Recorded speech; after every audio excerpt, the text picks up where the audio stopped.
Friends, let's break down the trailer of Venom 3.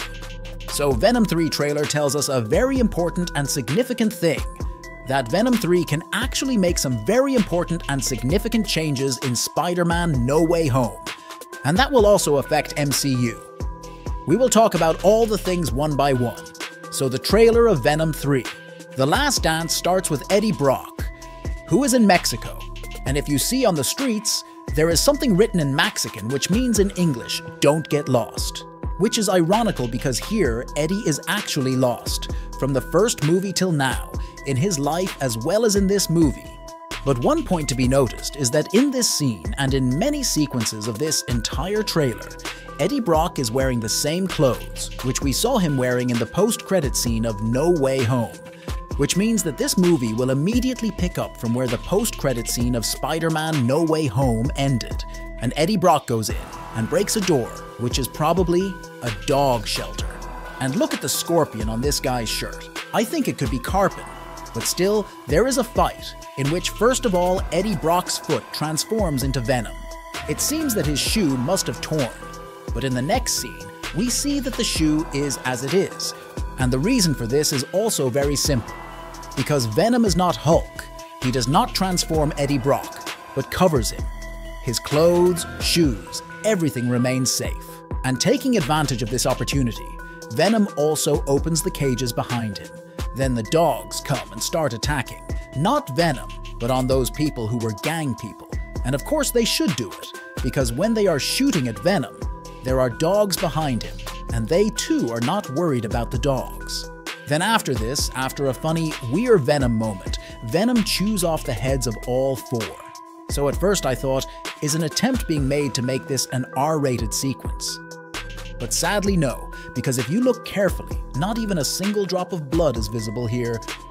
If you look at the next sequence, Eddie-Brock has changed his Crocs to shoes. I don't know why, but these are the shoes of the first guy, whom Eddie-Brock had beaten and thrown away. But then from here, the trailer moves a little more. We are shown the character of Chiwetel Ejiofor, about whom not much has been told in this movie. But some time back when he was cast, it was known that he will play the role of Orville Taylor. Basically, Orville Taylor is a very interesting character in the comic books. Its story is such that a person who is the guard of the jail which keeps supervillains captive, and that jail named as Vault. But in an accident, Venom kills his son, and since then, a feeling of revenge arises in his mind. Now what happens is that there is a breakout in the vault. All the prisoners escape, and to take revenge for that, he recruits some of the guards there, and forms a team of his own, whose name is Jury. Now Jury has the technology of Iron Man. Due to this reason, all of them become super powerful individuals. The job of this entire jury is to catch all the supervillains who have escaped and judge them ownselves. In such a situation, they first attack Venom, because Taylor's feeling of revenge comes out. But when they are unsuccessful in killing him, they start attacking Spider-Man, saying that it was Spider-Man who brought Venom here. The point is that in this movie, we will also get to see Orville Taylor and his jury team. Wherever Orville is seen, after that many more soldiers are shown in the same uniform, so it is possible that they are named Jury. Now, after this, we come to know that in the facility where Orville has gone, many more symbiotes are kept there. After this comes a very confusing scene, because we see the symbiote on a table. And initially, I thought that they are showing the scene of No Way Home. And Orville Taylor caught that symbiote. Now the question is, how did all this happen? Because in the post-credit scene of No Way Home, we saw very clearly that Tom Hardy's Venom has returned to his universe, but his Venom drop was left there in the MCU. Then how did this piece of Venom come here? So as far as I think, there are some possibilities.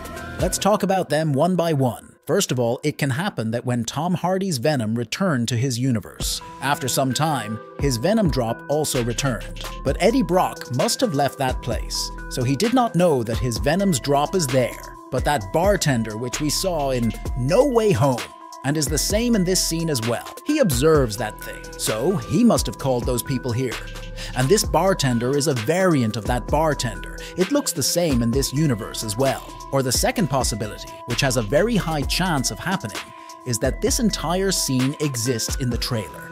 It will not happen in the movie, because we know this has been done to us before, or the third possibility could be that Orville can travel in the multiverse using Stark technology.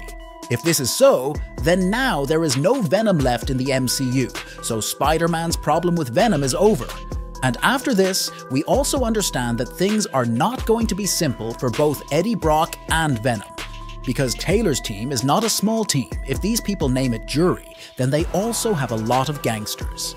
These people hang directly and straightly from the helicopter and are ready to chase Venom anywhere, even if it is in a river. And finally, all those who wanted to see Tom Hardy as James Bond. Venom 3 fulfills their wish, because at least we have seen him in a suit, and they go to Las Vegas, where they meet Miss Chain. But if you look carefully at this scene, there is one more man within the van in which Eddie-Brock is traveling, and if you feel that this man looks familiar, then let me remind you that this was Dr. Curtis Connors as the lizard from The Amazing Spider-Man. I mean, being a scientist, one cannot do the work of a hippie, and both hands are good in condition. Then we see the main villains of this movie, who are monsters. Now before this, we are shown some scenes of a meteorite, and Venom says that his people have found him, and this basically denotes connection of Venom with his own people. Basically, it happens in Marvel Comics that Venom and all his people, they are connected with the whole planet by a high mind, behind which there is a very big and terrible monster named Null. And according to Venom, his people have found him and are probably coming to kill him. But after this, we see Venom fighting with a monster on an airplane. As far as I can understand, these are not Venom's people, because Venom gets scared first of all on seeing them. If these were Venom's people, then Venom would have at least been able to recognize them. And these people seem to have only one motive, and that is Venom's death. And as far as I have understood, while gathering knowledge of comics books, then these could probably be the xenophages that exist in Marvel's comics. Because in comic books, xenophages are the species that eat the host of symbiotes. And this concept is very interesting, that the longer a symbiote remains bound with a host, the more delicious its brain will be for a xenophage.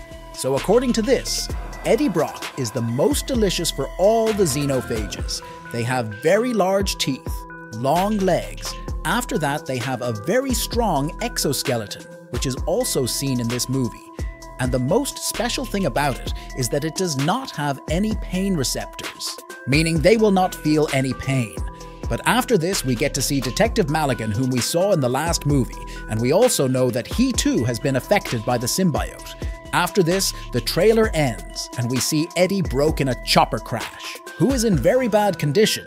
And Venom also says that, brother, it's time to end things. And in the post-credit scene, the horse is shown turning into Venom, and there is a very high chance that the xenophages will come and eat him first. So this was the trailer breakdown of Venom 3: The Last Dance. I really like this trailer. Now tell in the comment how much you like this, and subscribe for future.